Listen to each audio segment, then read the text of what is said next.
back again, reading chapter 14 of Nonviolent Communication by Marshall B. Rosenberg. Excuse me. This is our last chapter. And then I'll also read the epilogue. And then that's it. There's just the bibliography. Cool. Chapter 14, Expressing Appreciation and Nonviolent Communication. The intention behind the appreciation. You did a good job on that report. You're a very sensitive person. It was kind of you to offer me a ride home last evening. Such statements are typically uttered as expressions of appreciation in life-alienating communication.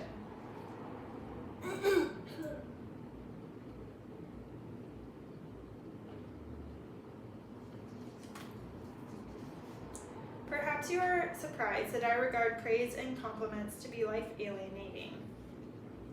Notice, however, that appreciation expressed in this form reveals little of what's going on in the speaker. It establishes a speaker as someone who sits in judgment. I define judgments, both positive and negative, as life-alienating communication. In corporate trainings, I often encounter managers who defend the practice of praising and complimenting by claiming that it works. Research shows, they assert, that if a manager compliments employees, they work harder. And the same goes for schools. If teachers praise students, they work harder. They study harder. I have reviewed this research, and my belief is that the recipients of such praise do work harder, but only initially. Once they sense the manipulation behind the appreciation, your productivity drops. What is most disturbing for me, however, is that the beauty of appreciation is spoiled when people begin to notice the lurking intent to get something out of them. Furthermore, when we use positive feedback as a means to influence others, it may not be clear how they are receiving the message. There is a cartoon where one Native American remarks to another, "Watch me use modern psychology on my horse." He then leads his friend to where the horse can overhear their conversation and exclaims, "I have the fastest, most courageous horse in all the West." The horse looks sad and says to itself, "How do you like that? He's gone and bought himself another horse." When we use NVC to express appreciation, it is purely to celebrate, not to get something in return. Our sole intention is to celebrate the way our lives have been enriched by others. The three components of appreciation. MVC clearly distinguishes three components in the expression of appreciation. 1, the actions that have contributed to our well-being. 2, the particular needs of ours that have been fulfilled. 3, the pleasurable things engendered by the fulfillment of those needs. The sequence of these ingredients may vary. Sometimes all three can be conveyed by a smile or a simple thank you. However, if we want to ensure that our appreciation has been fully received, it is valuable to develop the eloquence to express all three components verbally. The following dialogue illustrates how praise can be transformed into an appreciation that embraces all three components. Participant, Marshall. Participant, approaching me after a workshop. "Marshall, you're brilliant. I'm not able to get much out of your appreciation as I would like." "Why? What do you mean?" "In my lifetime, I've been called a multitude of names, yet I can't recall seriously learning anything by being told what I am. I'd like to learn from your appreciation and enjoy it, but I would need more information." "Like what?" "First, I'd like to know what I said or did that made life more wonderful for you." "Well, you're so intelligent." "I'm afraid you've just given me another judgment that still leaves me wondering what I did that made life more wonderful for you." Thinks for a while, then points to notes she had taken during the workshop. "Look at these two places. It was these two things you said." "Ah, so it's my saying those two things that you appreciate." "Yes. Next, I'd like to know how you feel in conjunction to my having said those two things." "Hopeful and relieved." "And now I'd like to know what needs of yours were fulfilled by my saying those two things." "I have this 18-year-old son whom I haven't been able to communicate with. I've been desperately searching for some direction that might help me to relate with him in a more loving manner, and those two things you said provide the direction I was looking for." Hearing all three pieces of information, what I did, how she felt, and what needs of hers were fulfilled, I could then celebrate the appreciation with her. Had she initially expressed her appreciation in NVC, it might have sounded like this. Marshall, when you said these two things, showing me her notes, I felt very hopeful and relieved because I've been searching for a way to make a connection with my son, and these gave me the direction I was looking for. Receiving appreciation. For many of us, it is difficult to receive appreciation gracefully. We fret over whether we deserve it. We worry about what's being expected of us, especially if we have teachers or managers who use appreciation as a means to spur productivity. Or we're nervous about living up to the appreciation. Accustomed to a culture where buying, earning, and deserving are the standard modes of interchange, we are often uncomfortable with simply giving and receiving. NVC encourages us to receive appreciation with the same quality of empathy we express when listening to other messages. We hear what we have done that has contributed to others' well-being. We hear their feelings and the needs that were fulfilled. We take into our hearts the joyous reality that we can each enhance the quality of others' lives.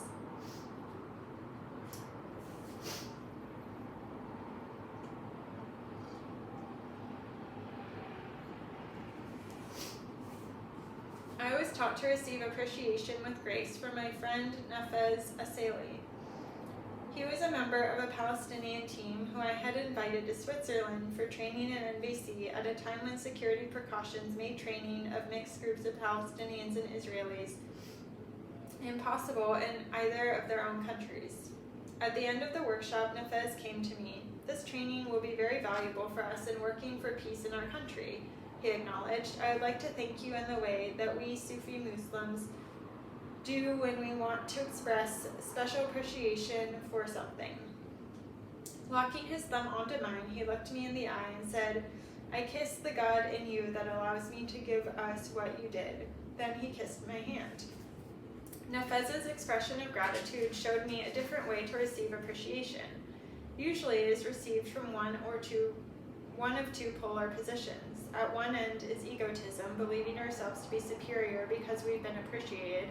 At the other extreme is false humility, denying the importance of the appreciation by shrugging it off. Oh, it was nothing. Nafez showed me that I could receive appreciation joyfully in the awareness that God had given everyone the power to enrich the lives of others. If I am aware that it is this power of God working through me that gives me the power to enrich life for others, then I may avoid both the ego trap and the false humility. Golda Meir, when she was the Israeli Prime Minister, once chided one of her ministers. Golda Meir, sorry. Don't be so humble, you're not that great. The following lines, attributed to contemporary writer Marianne Williamson, serve as another reminder for me to avoid the pitfall of false humanity. Our deepest fear is not that we are inadequate. Our deepest fear is that we are powerful beyond measure. It is our light, not our darkness, that frightens us. You are a child of God. Your playing small doesn't serve the world. There's nothing enlightened about shrinking so that other people won't feel insecure around you. We were born to make manifest the glory of God that is within us. It is not just in some of us, it is in everyone. And as we let our own light shine, we unconsciously give other people permission to do the same. As we are liberated from our fear, our presence automatically liberates others. The hunger for appreciation. Paradoxically, despite our unease in receiving appreciation, most of us yearn to be genuinely recognized and appreciated. During a surprise party for me, a 12-year-old friend of mine suggested a party game to help introduce the guests to each other. We were to write down a question, drop it in a box, and then take turns, each person drawing out a question, responding to it out loud. Having recently consulted with various social service agencies and industrial organizations, I was feeling struck by how often people expressed a hunger for appreciation on the job. No matter how hard you work, they would sigh, you never hear a good word from anyone. But make one mistake and there's always someone jumping all over you. So for the game, I wrote this question: what appreciation might someone give you that would leave you jumping for joy? A woman drew that question out of the box, read it, and started to cry. As director of a shelter for battered women, she would put considerable energy each month into creating a schedule to please as many people as possible. Yet each time the schedule was presented, at least a couple of individuals would complain. She couldn't remember ever receiving appreciation for her efforts to design a fair schedule.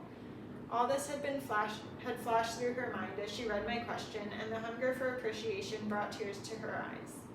Upon hearing the woman's story, another friend of mine said that he too would like to answer the question. Everyone else then requested a turn. As they responded to the question, several people wept. While the craving for appreciation, as opposed to manipulative strokes, is particularly evident in the workplace, it affects family life as well. One evening, when I pointed out his failure to perform a house chore, my son Brett retorted, "Dad, are you aware how often you bring up what's wrong, but almost never bring up what's gone right?" His observation stayed with me. I realized how I was continually searching for improvements, while barely stopping to celebrate things that were going well.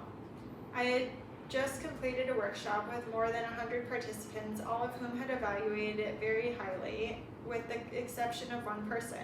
However, what lingered in my mind was that one person's dissatisfaction. That evening, I wrote a song that began like this: "If I'm 98% perfect in anything I do, it's the 2% I've messed up I'll remember when I'm through." It occurred to me that I had a choice to adopt instead the outlook of a teacher I knew. One of her students, having neglected to stay for an exam, had resigned himself to turning in a blank piece of paper with his name at the top. He was surprised when she later returned the test to him with a grade of 14%. "What did I get 14% for?" he asked incredulously. "Neatness," she replied.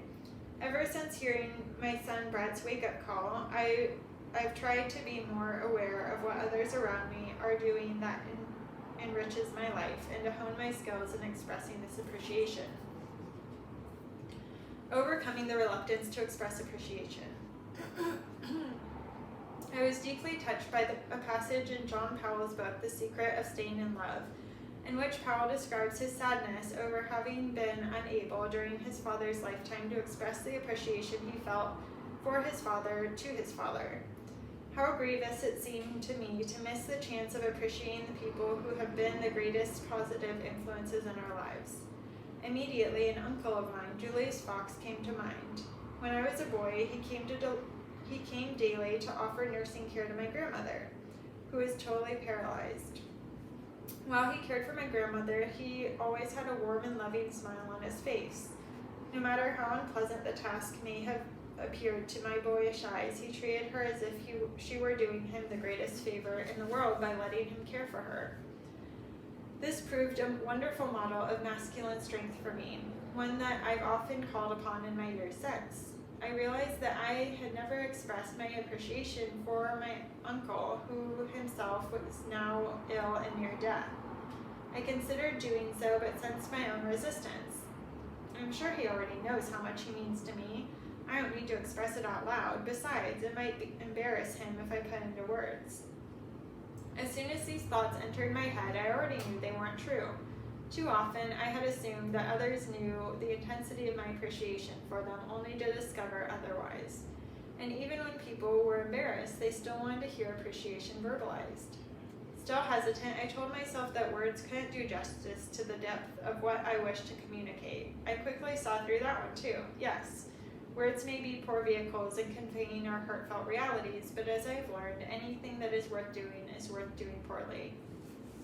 As it happened, I soon found myself seated next to Uncle Julius at a family gathering, and the words simply flowed out of me. He took them in joyfully without embarrassment. Brimming over with feelings from the evening, I went home, composed a poem, and sent it to him. I was later told that each day, until he died 3 weeks later, my uncle had asked that that poem be read to him. Oh. Summary. Conventional compliments often take the form of judgments, however positive, and are sometimes intended to manipulate the behaviors of others. NVC encourages the expression of appreciation solely for celebration. We state 1, the action that has contributed to our well-being, 2, the particular need of ours that has been fulfilled, and 3, the feelings of pleasure engendered as a result. When we receive appreciation expressed in this way, we can do so without any feeling of superiority or false humility. Instead, we can celebrate along with the person who is offering the appreciation. Epilogue. I once asked my Uncle Julius how he had developed such a remarkable capacity to give compassionately. He seemed honored by my question, which he pondered before replying. I've been blessed with good teachers. When I asked who these were, he recalled, "Your grandmother was the best teacher I had. You lived with her when she was already ill, so you didn't know what she was really like. For example, did your mother ever tell you about the time during the Depression when your grandmother brought a tailor and his wife and 2 children to live with her for 3 years after he lost his house and business?" I remembered the story well. It had left a deep impression when my mother first told it to me because I could never figure out where grandmother had found space for the tailor's family when she was raising 9 children of her own in a modest-sized house. Uncle Julius recollected my grandmother's compassion and a few more anecdotes, all of which I had heard as a child. Then he asked, "Surely your mother told you about Jesus." "About who?" "Jesus." "No, she never told me about Jesus." The story about Jesus was the final precious gift I received from my uncle before he died. It's a true story of a time, I'm guessing that's Jesus. It's a story of a time when a man came to my grandmother's back door asking for some food. This wasn't unusual. Although grandmother was very poor, the entire neighborhood knew that she would feed anyone who showed up at her door. This man had a beard and wild, scraggly black hair. His clothes were ragged, and he wore a cross around his neck, fashioned out of branches tied with rope. My grandmother invited him into her kitchen for some food, and while he was eating, she asked his name. "My name is Jesus," he replied. "Do you have a last name?" she inquired. "I am Jesus the Lord." My grandmother's English wasn't too good. Another uncle, Isidore, later told me he had come into the kitchen while the man was still eating, and grandmother had introduced the stranger as Mr. the Lord. As the man continued to eat, my grandmother asked where he lived. "I don't have a home." "Well, where are you going to stay tonight? It's cold." "I don't know." "Would you like to stay here?" she offered. He stayed 7 years. When it came to communicating nonviolently, my grandmother was a natural. She didn't think of what this man was. If she had, she probably would have judged him as crazy and gotten rid of him. No, she thought in terms of what people feel and what they need. If they're hungry, feed them. If they're without a roof over their head, give them a place to sleep. My grandmother loved to dance, and my mother remembers her often saying, "Never walk when you can dance." And thus I end this book on a language of compassion with a song about my grandmother who spoke and lived the language of nonviolent communication. One day a man named Jesus came round to my grandmother's door. He asked for a little food. She gave him more. He said he was Jesus the Lord. She didn't check him out with Rome. He stayed for several years, as did many without a home. It was in her Jewish way she taught me what Jesus had to say. In that precious way, she taught me what Jesus had to say, and that's feed the hungry, heal the sick, then take a rest. Never walk when you can dance, make your home a cozy nest. It was her Jewish way she taught me what Jesus had to say. In her precious way, she taught me what Jesus had to say. Grandma and Jesus by Marshall B. Rosenberg. And that concludes Nonviolent Communication by Marshall B. Rosenberg. Thanks for joining me on that adventure. I find this book to be a great tool. I've read it before, and I'll probably read it again. And I hope that if you want to integrate this further, that you take the time over time to come back and integrate different aspects that feel important to you. I think the first time I read this, I was just learning how to sit in conflict, and so I focused a lot more on the conflict-oriented portions. And now coming at it, I feel like I'm learning a lot about the areas of how to show appreciation, how to communicate even more clearly, and how to really, again, tune in and focus on the needs and feelings of other people to help them communicate even what's going on inside of them. So Thanks for joining me. Hope you have a great rest of your day, and I will be back with another book shortly, I'm sure.